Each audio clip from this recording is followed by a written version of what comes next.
하나님 말씀을 찾겠습니다. 열왕기상 19장 1절에서 7절까지 말씀입니다. 열왕기상 19장 1절에서 7절까지 말씀입니다.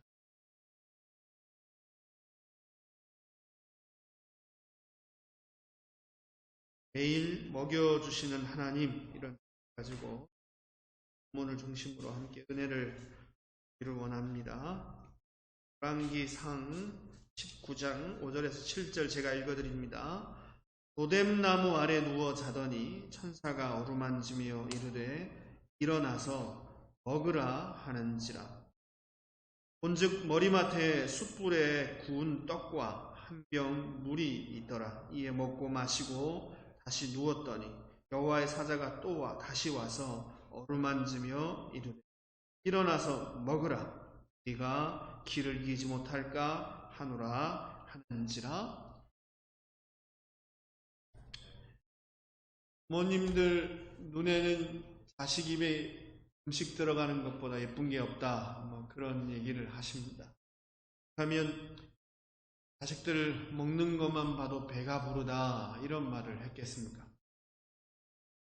지금도 그렇지만 지금보다 좀 더 어렵던 시절, 밥 먹기 쉽지 않던 시절에 부모님들은 자식 먹이고 입히는 것을 일평생 사명처럼 생각하면서 그렇게 삶을 사셨습니다. 여러분들이 저를 보면 아시겠지만 제가 잘 먹고 커서 그렇게 키도 크고 건장한데, 근데도 저희 어머님은 지금도 가끔씩 어릴 적 잘 못 먹여서 미안하다, 이런 얘기를 하십니다. 이게 부모 마음이고 부모 사랑이 아닌가 여겨집니다. 나이가 들수록 어릴 적에 먹었던 음식이 더 그립고 생각나고 입에 더 맞고 그러기 마련인데요. 그거는 맛도 맛이지만 그 음식에 담겨진 부모님 사랑, 부모님 사랑으로 받았던 그 추억들이 그 음식에 담겨져 있기 때문이 아닌가, 그렇게 생각됩니다. 기억할 것은 우리의 하늘에 계신 아버지, 우리의 하나님 마음도 우리 부모님의 마음과 부모님 마음과 별반 다르지 않다라는 것입니다. 하나님께서는 자녀인 우리들을 먹이시는 것을 무척이나 좋아하시고 또 소중하게 생각하십니다. 하나님은 우리 영혼을 구원하시는 하나님이십니다. 동시에 하나님은 우리 육신을 먹이시는 하나님이신 줄 믿습니다. 예전 우리의 부모님들은 그 사랑을 잘 표현하지 못했습니다. 사랑한다 이런 말 잘 듣지 못하고 살았습니다. 망할 놈의 자식, 이런 얘기만 잘 들었지. 그렇지만 그 사랑을 늘 먹이는 것으로 표현했습니다. 더 먹어라, 많이 먹어라. 배가 부른데도 이것저것 하나라도 더 챙겨 먹여주시는 것이, 그것이 우리네 부모님 사랑 표현 방식이었습니다. 하나님 아버지 사랑도 그렇다는 것입니다. 하나님은 영적으로만 그렇게 당신의 사랑을 우리에게 표현하시고 드러내시는 것이 아닙니다. 하나님께서는 사랑으로 우리를 또한 먹이십니다. 삼시세끼 밥 먹을 때마다 우리는 하나님의 사랑, 하나님의 은혜를 먹고 있다 해도 과언이 아닐 만큼 하나님은 우리를 즐겨 먹이시는 분이십니다. 온갖 악행을 저지르던 아합 왕 때에 이스라엘에 3년 넘게 비도 이슬도 내리지 않는 하나님의 저주와 심판이 내렸습니다. 선지자 엘리야는 아합 왕 앞에 가서 이 심판의 메시지를 전달했습니다. 그리고는 자신을 죽이려는 아합의 손을 피해서 하나님의 인도하심을 따라 그리 시내가에 몸을 숨기게 되어집니다. 3년여 동안 비가 내리지 않고 이슬도 내리지 않고 먹을 것이 없으니까 당연히 엘리야 선지자도 먹을 것이 없었겠지요. 가뭄으로 인해서 그도 또한 먹을 것이 없었는데, 그런데 엘리야 선지자는 굶주리지 않았습니다. 동망자 신세였기 때문에 형편은 더 좋지 않았음에도 불구하고 그는 굶주리지 않고 넉넉하게 배를 채울 수 있었습니다. 왜 그렇습니까? 하나님께서 먹이셨기 때문에. 하나님께서 까마귀를 보내주셨습니다. 까마귀 잡아먹으라고 보내신 거 아닌지 아시지요? 하나님께서 까마귀 입을 통해서 구운 떡과 고기를 물어 나르게 하셨습니다. 이렇게 아침 저녁으로 까마귀를 통해서 공급되어지는 그 음식을 먹고 엘리야는 굶주리지 않을 수 있었습니다. 초자연적인 이런 신비한 방법으로 엘리야를 하나님께서 먹이셨던 것입니다. 하나님께서는 당신의 자녀들을 어떻게 해서든지 어디서든지 이렇게 즐겨 먹이시는 분이신 줄 믿습니다. 그리 시냇가가 마르자 이번에는 엘리야를 먹이시기 위해서 엘리야를 사르밧 과부에게 보내셨습니다. 주전에 말씀을 살펴봐서 아시겠지만 이 사르밧 과부는 어린 자식을 데리고 사는 진짜 형편이 찢어지게 가난한 그런 과부였습니다. 얼마나 가난했는지 기억을 하실 겁니다. 찢어지게 가난한 사람. 엘리야는 이 과부를 통해서 먹을 것을 공급받게 하나님 계획하셨습니다. 이 과부에게 먹을 것을 공급받는 것은 사실 어떻게 생각해보면 까마귀한테서 먹을 것을 공급받는 것보다 더 큰 기적이었습니다. 자기 먹을 것도 없어서 죽을라는 형편에 있는 여인에게 가서 자기 먹을 것을 부탁해야 했던 것입니다. 그렇지만 하나님께서는 이 과부에게 풍성하게 먹을 것을 닳지 않게 공급해 주셨습니다. 그로 인해서 엘리야도 굶주리지 않도록 인도해 주신 것입니다. 가뭄과 기근의 때에 하나님의 사랑과 돌보심으로 이렇게 먹이시고 입히시는 은혜는 엘리야에게만 있었던 것이 아닙니다. 동일한 기간 동안 하나님께서는 아합 왕의 신하였던 오바댜라는 사람을 통해서 100명의 하나님의 사람들을 또한 숨겨놓고 먹이십니다. 자녀들을 먹이고 입히는 이 살림살이 아시죠? 이건 원래 주부의 몫이 아니라 하나님의 일이었습니다. 살림살이 살리고 살리는 일이니까, 생명을 다루는 일이니까 그건 원래 하나님 일이었던 것입니다. 열왕기상 18장 3절 4절 말씀을 제가 읽어드리겠습니다. 아합이 국내 대신 오바댜를 불렀으니 이 오바댜는 크게 여호와를 경외하는 자라. 이세벨이 여호와의 선지자들을 멸할 때에 오바댜가 선지자 100인을 가져 50인씩 굴에 숨기고 떡과 물을 먹였었더라. 하나님께서는 이렇게 엘리야 선지자만 먹이신 것이 아니라 하나님 경외하는 당신의 종들과 백성들을 어떠한 방법을 통해서도 입히고 먹이시는 분이십니다. 후에 갈멜산에서 엘리야 선지자가 바알을 섬기는 선지자 400인, 아세라를 섬기는 선지자 450인, 또한 도합 850명의 이방 우상을 섬기는 그 선지자들과 대결을 하게 됩니다. 영적 대결 가운데 하나님께서 불로써 임하셨습니다.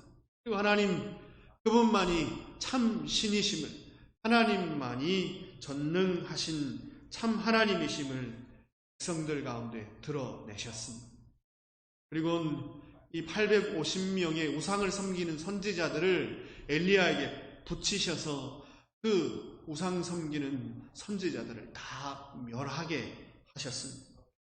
그런데 이 일로 인해서 엘리야의 상황은 더 안 좋아졌습니다. 아합 왕의 아내 이세벨이 자기가 그렇게 비호를 하던 850명의 선지자가 우상 섬기는 선지자가 엘리야의 손에 의해서 처참하게 죽었다는 소식을 듣고는 병사를 풀어서 하루가 지나기 전에 내가 엘리야를 반드시 죽이겠다, 이렇게 맹세를 하고 나선 것입니다. 이 소식을 엘리야가 선지자가 듣고는 도망을 칩니다. 그리고 광야로 들어가서 고뎀나무 아래 앉아서 탄식을 합니다. 엘리야의 생각에는 우상을 섬기던 선지자들이 이제 다 멸하고 갈멜산에서 전능하신 하나님의 능력이 이스라엘 백성들 가운데 다 나타났으니까, 그러니까 이제 아합 왕과 이스라엘 백성들이 하나님께로 돌아올 것이다, 이렇게 생각했습니다. 그런데 웬걸요, 오히려 전세는 더 안 좋아졌습니다. 백성들은 아직도 우상을 섬기고, 무엇보다도 아합 왕과 이세벨은 엘리야를 쳐 죽이겠다고 맹세하고 사람을 풀어낸 것입니다. 이렇게 더 형편이 심각해지자 엘리야는 힘이 빠져버렸습니다. 소망이 보이질 않았습니다. 하나님 앞에서, 하나님 차라리 날 죽여주십시오. 너무 지쳐버렸습니다. 하나님 날 죽여주십시오, 차라리. 이렇게 낙심한 엘리야가 탄식 어린 그런 환원을 하나님 앞에 올렸던 것입니다. 이 엘리야에게 하나님께서 위로와 소망의 말씀을 들려주셨습니다. 이후에 아합 왕과 이세벨이 맞이할 심판에 대한 예언의 말씀을 엘리야에게 들려주십니다. 또한 엘리야는 자신만 남았다 생각했는데, 하나님을 경외하는 선지자는 다 죽고 자신밖에 없다 생각했는데, 하나님께서 그 보호 아래 7,000명의 하나님의 사람들을 보호하고 계시다라는 사실을 엘리야에게 말씀으로 알려주셨습니다. 이렇게 말씀으로 엘리야를 위로하셨는데, 그런데 이 예언의 말씀, 이 말씀으로 엘리야를 위로하시기 전에 하나님께서 엘리야의 피부에 직접 와닿도록 엘리야를 다른 방법으로 먼저 위로하셨습니다. 어떻게 하나님께서 엘리야를 위로하셨습니까? 바로 먹이시는 것입니다. 배부르게 먹이시고 한숨 푹 재우시고, 그리고 깨우셔서 또 먹이셨습니다. 하나님 사랑은 이렇게 말씀으로도 드러나지만, 하나님 사랑과 위로는 우리에게 먹이시는 것으로도 드러나는 줄 믿습니다. 열왕기상 19장 5절에서 7절 말씀입니다. 오늘 본문 말씀을 제가 다시 읽어드리겠습니다. 고뎀나무 아래 누워 자더니 천사가 어루만지며 이르되 일어나서 먹으라 하는지라. 죽고 싶을 만큼 하나님 차라리 날 데려가십시오, 이렇게 모든 소망이 다 끊어져서 열심히 사역하고 수고하고 애를 쓰고 영적 전쟁을 치렀는데 아무것도 바뀌지 않으니까, 그러니까 낭망해서 쓰러져 있는 엘리야에게 하나님께서 천사를 보내셔서 어루만지셨습니다. 그리고 일어나서 먹으라 말씀하십니다. 6절, 본즉 머리맡에 숯불에 구운 떡과 한 병 물이 있더라. 이에 먹고 마시고 다시 누웠더니 여호와의 사자가 또다시 와서 어루만지시며 이르되 일어나서 먹으라, 내 기를 이기지 못할까 하노라 하는. 쓰다듬으시고 먹어라, 이렇게 말씀해 주셨습니다. 한상 가득 음식을 차려놓고는 마치 그 어미가 어린 자식 머리를 쓰다듬으며 많이 먹어라, 많이 먹어라, 배가 부른데도 더 먹어라, 이렇게 자식 머리 쓰다듬으며 그렇게 사랑으로 먹으라 표현하듯이, 하나님께서는 엘리야 선지자를 그렇게 사랑스레 쓰다듬으시고 어루만지시며 애야 먹어라, 지치지 말고 힘 잃지 않게 많이 먹고 힘내라. 그리고 한숨 또 푹 재우시고 또 어루만지시며 깨우셔서 애야 많이 먹어라, 힘내라. 이렇게 엘리야에게 은혜를 베푸시는 것입니다. 하나님께서는 영적인 힘만 주시는 것이 아니라 육적인 힘도 얻으라고 잘 먹이시고 푹 쉬게 해주십니다. 성령으로 사는 하나님의 사람도 때로는 육신적으로 지칠 수 있습니다. 그러면 육신이 지치면 마음도 지치고, 마음이 힘을 잃으면 영적으로도 지치게 마련입니다. 하나님은 육신 가운데도 먹을 것을, 쉼을 공급해 주시는 분이십니다. 먹이시는 것은 하나님의 일이고, 따라서 우리는 먹으면서 하나님의 사랑을 느낄 수 있는 것입니다. 먹이시는 건 하나님 일입니다. 주부 일이 아니고 먹이시는 건 하나님 일입니다. 매끼 먹으면서 하나님 사랑을 경험할 수 있습니다. 하나님이 먹여주시는 것이기 때문에 200만이 넘는 이스라엘 백성들이 애굽에 나와서 광야를 지나면서 굶주리지 않고 잘 살았습니다. 그 이유가 뭡니까? 하나님께서 먹이셨기 때문입니다. 좀 과장해서 표현하면 광야 40년 동안 이스라엘 백성을 향하신 하나님의 주된 사역은 먹이시는 거였습니다. 200만이 넘는 사람들을 40년을 먹여야 되니까 아무것도 경작할 곳이 없었다니까요. 그러니까 40년 200만을 향한 이스라엘 백성을 향한 하나님의 주된 사역은 먹이시는 거였다. 이렇게 표현해도 과장은 아닐 것입니다. 광야나 경작할 땅도 없었고 늘 이동을 했기에 하나님께서 직접 먹을 것을 하늘에서 내려주실 수밖에 없었습니다. 잘 아시는 대로 만나라는 음식이 그 음식입니다. 그런데 이 하늘 양식은 참 독특했습니다. 다른 여러 독특한 것이 있었지만 맛이나 모양이 독특하다기보다는 내일을 위해서 보관할 수 없다는 것이 가장 큰 특징이었습니다. 내일 먹기 위해서 남겨둘 수가 없었습니다. 남겨두면 썩고 냄새가 나서 먹을 수가 없었던 것입니다. 안식일을 제외하고는 그래서 매일매일 이 만나를 거둘 수밖에 없었습니다. 매일매일 아침에 나가서 하늘에서 내려주시는 음식을 받아야만 이스라엘 백성들을 먹고 할 수 있었습니다. 직장에서 주급이나 월급 주듯이 하나님도 이렇게 몰아서 일주일치 한 달치 몰아서 주면 하나님도 신경 쓸 거 없으시고 이스라엘 백성들도 좀 편했을 것 같은데 하나님 이상하게도 매일매일 그날 양식을 거두게 그렇게 인도해 주신 것입니다. 왜 그랬을까요?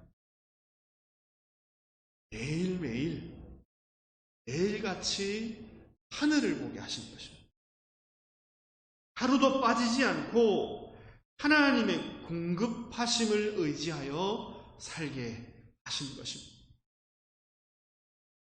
쌓아놓고 살다 보면 우리처럼 팔독에 쌀 가득 채워놓고 펜추리에 먹을 것 세워놓고 냉장고에 채워놓고 살다 보면 이거 하나님이 주시는 거구나, 매일매일 하나님 주시는 거구나 놓쳐버릴 수 있습니다.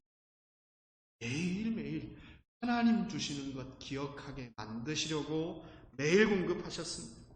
꼭 떡으로 사는 것이라고 착각할까봐 매일매일 하나님의 은혜로 산다는 것을 기억할 수 있도록 들어주신 것입니다. 매일매일 직접 먹이셔서 하루도 빠짐없이 매일매일 하나님을 의지하게 만들고 매일매일 하나님의 사랑과 은혜로 사는 것임을 체험하고 기억할 수 있도록 주신 것입니다. 예수님도 같은 하나님이시라 예수님도 먹이시는 것을 아주 좋아하셨습니다. 부활하신 예수님께서 갈릴리로 낙심해서 물고기 잡으러 돌아간 제자들을 다시 만나셔서 뭐부터 하셨는지 기억하십니까? 너희 왜 나 배신했냐? 그렇게 책망하거나 무안을 주지 않으셨습니다. 사명 주시면서 전도부터 해라 이렇게 말씀하시지도 않았습니다. 뭐부터 하셨습니까? 밤새 물고기 잡느라 지친 제자들 불러 모으셔서 모닥불에 미리 준비해 놓으신 음식을 제자들에게 먼저 먹이셨습니다. 예수님 이렇게 먹이시는 걸 좋아하시는데요. 그런데 이 예수님 먹이시는 은혜는 이 정도로 끝나지 않았습니다. 광야에서 이스라엘 백성들이 매일 만나를 먹고 살았듯이 매일매일 예수님의 살과 피를 먹고 제자들이 오늘 우리가 살 수 있도록 그렇게 만들어 주셨습니다. 하늘에서 내려오신 산떡이신 예수님을 믿는 자는 이 떡을 먹고 영원한 생명을 얻게 만들어 주신 것입니다. 요한복음 6장 47절에서 51절입니다. 진실로 진실로 너희에게 이르노니 믿는 자는 영생을 가졌나니 내가 곧 생명의 떡이로다. 내가 곧 생명의 떡이로다. 너희 조상들은 광야에서 만나를 먹었어도 죽었거니와 이는 하늘에서 내려오는 떡이니 사람으로 하여금 먹고 죽지 아니하게 하는 것이니라. 내가 주는 내 살, 내 피, 이 떡, 그것은 먹고 죽지 않는 것이다. 나는 하늘로서 내려온 산떡이니 사람이 이 떡을 먹으면 영생하리라. 나의 줄 떡은 곧 세상의 생명을 위한 내 살이로다 하시니라. 이렇게 먹이는 것 좋아하시는 하나님은 먹이는 것 즐겨하시는 예수님. 하는 자신의 살을 영생 얻는 복 주시기 위해서 매일매일 그 은혜로 그 십자가로 그 살과 피를 먹음으로 은혜 가운데 살도록 매일매일 먹이시도록 역사하신 것입니다. 예수님 제자들에게 말씀하시기를 떡과 포도주를 먹을 때마다 나를 기억하고 기념하라 하셨습니다. 우리는 성찬을 2달에 한 번 정도밖에 못합니다. 코로나 때문에 1년에 2번 정도 하는 이것도 어려운 형편입니다. 그렇지만 떡과 포도주는 이스라엘 백성들에게 늘 먹는 양식이었습니다. 매일마다 먹는, 우리가 밥하고 국 먹듯이. 예수님 제자들에게 말씀하시기를 이 떡과 포도주를 먹을 때마다 너희 매일 매끼 밥 먹을 때마다 나 기억해라. 내가 너희의 살찢고 피 흘려 죽었다는 거 기억해라 말씀하셨습니다. 즉 먹고 마실 때마다 예수님께서 살찢고 피 흘려 죽으심으로 우리의 죄가 용서받고 영생을 얻게 되었다는, 영원한 생명을 얻게 되었다는 이 복음을 기억하라 말씀하신 것입니다. 그래서 예수님의 가르침을 그대로 받은 초대교회는 날마다 매일매일 떡을 떼며 십자가의 은혜를 기억했습니다. 옛적부터 자주 먹이시는 것으로 드러난 하나님 사랑은 이렇게 성찬을 통해서 떡과 포도주를 통해서 먹을 때마다 복음을 누리고 먹을 때마다 십자가 사랑을 기억하고 먹고 마실 때마다 하나님 은혜와 사랑을 기억하고 확인할 수 있도록 만들어 주신 것입니다. 사도행전 2장 42절에서 47절 말씀입니다. 저희가 사도의 가르침을 받아 서로 교제하며 떡을 떼며 기도하기를 전혀 힘쓰니라. 사람마다 두려워하는데 사도들로 인하여 기사와 표적이 많이 나타나니 믿는 사람이 다 함께 있어 모든 물건을 서로 통용하고 또 재산과 소유를 팔아 각 사람의 필요를 따라 나눠주고 날마다 마음을 같이하여 성전에 모이기를 힘쓰고 집에서 떡을 떼며 날마다 집에서 떡을 떼며 기쁨과 순전한 마음으로 음식을 먹고 하나님을 찬미하며 또 온 백성에게 칭송을 받으니 주께서 구원받는 사람을 날마다 더하게 하시니라. 그렇게 매일 먹고 마실 때마다 하나님이 내게 얼마나 큰 사랑을 베풀어 주셨는지, 음식을 먹이실 뿐만 아니라 하나님 이렇게 절절 넘치는 사랑으로 늘 나에게 공급하시는구나. 그 아들 주신, 생명 주신 사랑, 그 살찢고 피 흘려 죽으신 그 십자가 사랑이 매일마다 나에게 공급되고 있구나. 이것을 매일 기억하게, 매일 깨닫고 그것 붙들고 살게 주신 것입니다. 뚝배기에서 보글보글 끓어오르는 된장찌개를 먹을 때마다 어머니가 생각납니다. 예전에는 이렇게 떡볶이도 작았는지 몰라요. 이렇게 뽀글뽀글 끓어 넘치면 그 불에 그 된장 타는 냄새가 저는 그렇게 좋습니다. 그거 먹을 때마다 어머니 생각납니다. 어릴 적부터 먹었던 음식 볼 때마다 어머니 사랑, 부모님 은혜가 저절로 떠오릅니다. 마찬가지입니다. 살찢고 피 흘려 죽으신 예수님 은혜와 사랑도 이처럼 먹고 마실 때마다 기억할 수 있도록, 먹고 마실 때마다 하나님 사랑이 이와 같이 우리에게 부어지고 있음을 누리고 살아갈 수 있도록 만들어 주신 것입니다. 하나님 은혜로 하루하루 살고 있다는 사실을 잊어버리지 않도록 하나님 역사하신 것입니다. 생명으로 가득 차려진 은혜의 밥상을 매일 준비하시고 하나님 우리의 머리를 이렇게 쓰다듬어 주시면서 많이 먹고 힘내라, 그렇게 말씀해 주시는 것입니다. 십자가 붙들고 내 사랑 기억하고 얘들아 힘내라, 딸아 아들아, 너에게 매일마다 이렇게 일용양식 공급하듯이 떡과 포도주, 그것의 실체인 살찢고 피 흘려 죽으신 예수 그리스도의 은혜가 너에게 매일마다 부어지고 있으니 얘들아 낙심하지 말아라, 힘내라. 생명 준 사랑이 너에게 매일마다 이렇게 쏟아 부어지니 얘들아 힘내고 먹고 그렇게 위로받거라 말씀해 주시는 것입니다. 오늘날 우리에게 일용할 양식을 주십시오라고 우리에게 기도를 가르쳐 주신 이유는 바로 이것 때문입니다. 매일 하나님 사랑으로 먹고 살라고 매일 먹고 마실 때마다 생명으로 먹이시는 하나님의 은혜를 기억하고 힘내라고,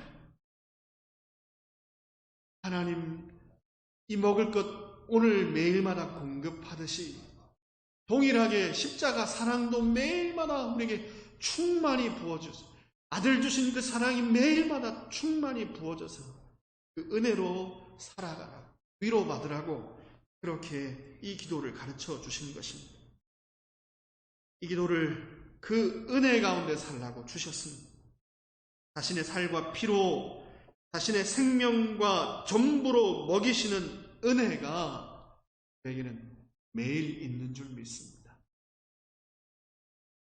반술 뜰 때마다 하나님 공급하셔서 먹는 것임을 기억하십시오. 동일하게 하나님께서 일용양식만 주시는 것이 아니라 먹이기를 너무 좋아하셔서 자신의 생명으로 자신의 살로 먹이신 하나님께서 십자가 은혜를 매일마다 매 끼마다 우리에게 부어주고 계신다는 사실을 기억하고 사랑 먹고 마심으로 늘 힘을 얻고 살아가시기를 주님의 이름으로 소망합니다. 기도하겠습니다. 하나님 감사합니다. 매일 먹이시고 입히시는 하나님 은혜, 그 사랑 기억하며 주의 이름 높이고 찬양드립니다. 쪽으로만 우리를 살피시고 구원하시고 돌보시는 것 아니라 육신적으로도 먹이시고 돌보시는 하나님이시라. 살림살이하는 주부처럼 매일 먹고 마시게 할 것 고민하고 걱정하는, 자식 사랑 걱정하는 그 부모처럼 어미처럼 살림살이 하시는, 살리고 살리시는 하나님, 우리에게 먹이시고 입히시기를 소원하시되 살찢고 피 흘려 그 생명으로 먹이시기를 기뻐하셔서 매일마다 그 은혜 먹이시고 그 사랑 먹이셔서 살게 하셨습니다. 가만술 뜨고 매일마다 몇 끼마다 먹고 마실 때마다 하나님 은혜로 먹고 마시는 것 기억할 수 있게 도와주시고, 동일하게 살찢고 피 흘려 죽으신 예수 그리스도의 사랑이 매일마다 우리에게 공급되고 있음을 기억하고 낙심하지 않을 수 있도록 도와주십시오. 영적으로나 신적으로나 정서적으로나 삶의 여러 환난 가운데서 굶주릴 때마다 하나님 사랑 살찢고 피 흘려 죽으셔서 산떡으로 먹이시는, 매일 먹이시는 하나님 사랑 기억하고 낙심치 않고 힘을 얻는 저희들 될 수 있도록 도와주시옵소서. 예수님 이름으로 기도 올려옵나이다.